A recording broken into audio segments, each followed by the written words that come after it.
There is somebody out there in Hollywood ruining my childhood. He was responsible for Transformers and its horrible, horrible sequels. I think you all know who I'm talking about. This guy is always taking perfectly awesome shows from my childhood and ruining them with too many explosions. Like, seriously, he literally has a time machine, and he can literally go back in time and ruin my childhood. And he does it just to make money. It's sickening. I'm not really sure what else this guy has done besides Transformers, but it doesn't matter. This guy is set on messing up everyone's nostalgic memories, and that is why Steven Spielberg is my least favorite producer.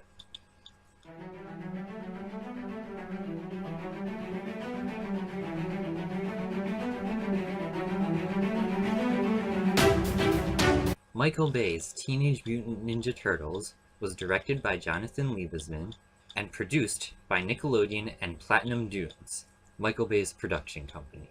In 2009, Peter Laird sold the rights of the franchise to Nickelodeon. This film is a reboot. It was met with much negative criticism from both critics and fans alike. But what exactly were the flaws of this movie? And were there strengths? Let's find out. Teenage Mutant Ninja Turtles was a parody comic, initially intended to be a one-shot, inspired by the overly serious tone of Daredevil and other comics published during the early 80s. It has since been adapted into 3 different cartoon series, 3 live-action movies, and 1 computer-animated movie over the next 30 years, each of these adaptations varying in similarity to the comic.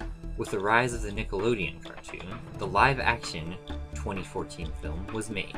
Although there can be little tweaks to the origin story, and different balances of action, comedy, and a more serious tone, the general premise is always the same.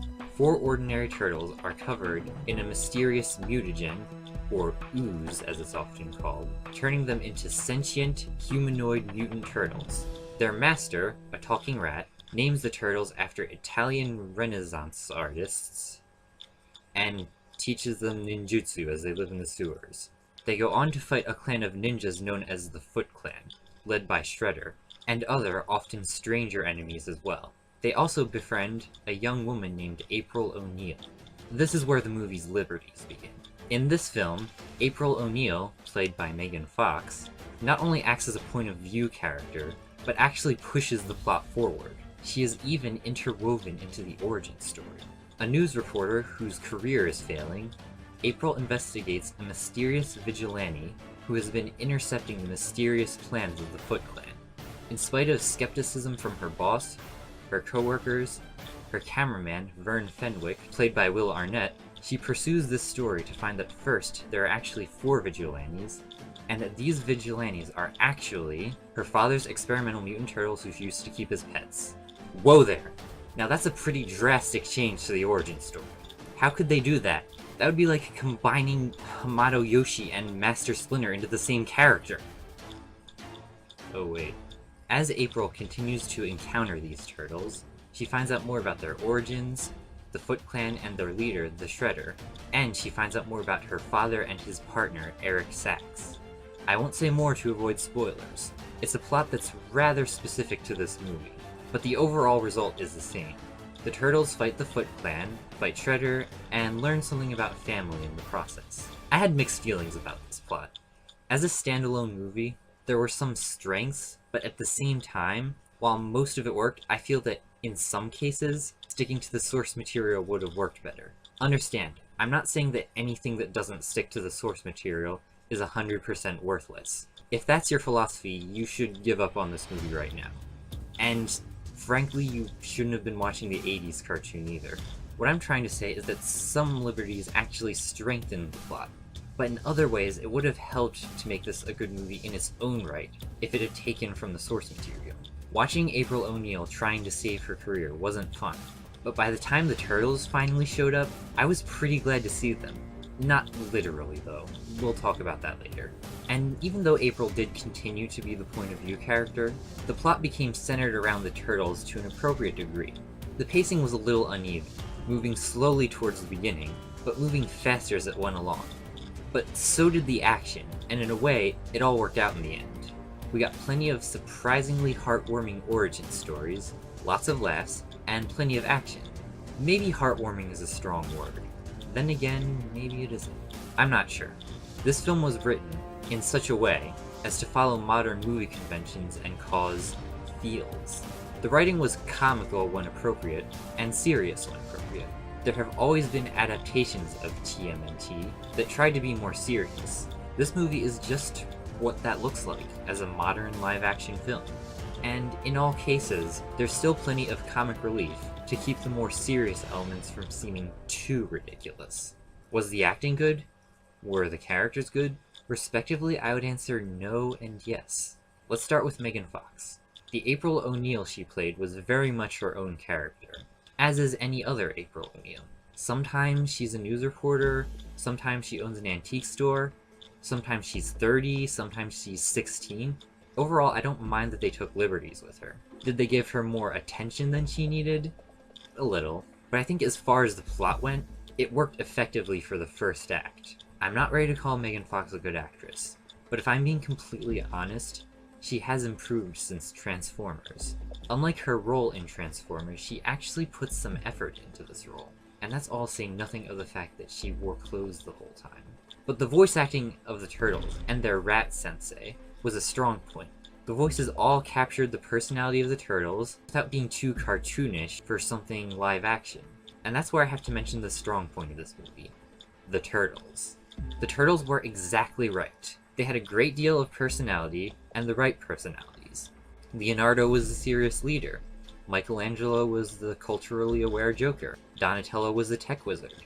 Raphael was the tough guy who secretly cared. But it wasn't perfect. Leonardo didn't have very many lines. Michelangelo was constantly flirting with April. And so was Will Arnett's character. And between the two of them, it did start to get rather annoying. Furthermore, while Donatello was the tech geek, his personality was a little bit different, and more modern and stereotypical. Raphael got the most attention, and by far the most character development of any turtle. But this is actually in keeping with the norm, especially as far as the movies are concerned, and Raphael's the best turtle anyway, so it all works out. Now, I was okay with most of the changes they made to the origin story, but there was one area where it suffered. Splinter's Asian origins were completely removed. In fact, he doesn't even have an accent. My problem with this was that it weakened Splinter's association with Shredder, and this ultimately weakened Shredder himself. But hopefully we're not done with Shredder as a character yet. Sequels are in the making. All that being said, given that this Splinter was American, Tony Shalhoub did a great job of voicing American Splinter. Frankly, this Splinter was really cool. Visually, this movie didn't quite capture the feel of the cartoons like I had hoped, but either way it's still New York, so it didn't bother me too much. Now for the special effects, well, this is where it gets tricky. I'll try and put it this way. If you're a really good painter, you can still choose to paint very ugly shapes. That's how I would describe the CGI in this movie. The turtles were ugly. They were 6 feet tall for literally no reason. They had wrinkles. Their facial expressions were strangely realistic, but not in a good way. I think that was what they were going for. Realistic. I think the mindset was, what might a sentient humanoid mutant turtle actually look like? That's all well and good, but in flashbacks we saw the turtles as kids, and there was nothing wrong with the way they looked. They were believable mutant turtles, and they weren't disgusting. I actually did get used to the look as the movie went on. Combined with the overall appearance and style of the movie, it seemed to work, and in general, I think it does work. But every so often there'd be a close-up, and I'd just take it all back. The CGI wasn't bad. It was great. It's what they chose to animate that was the problem. And on a side note, whenever he was in his armor, Shredder was CGI, and well, he didn't really need to be. I think they just wanted to remind us of Megatron. At times, it really did seem like they were trying to copy the sounds of Transformers, even when it didn't make sense. There wasn't as much of this as I thought there would be, but there was still some. The music was exactly what you would expect. Typical epic movie music. And that was okay.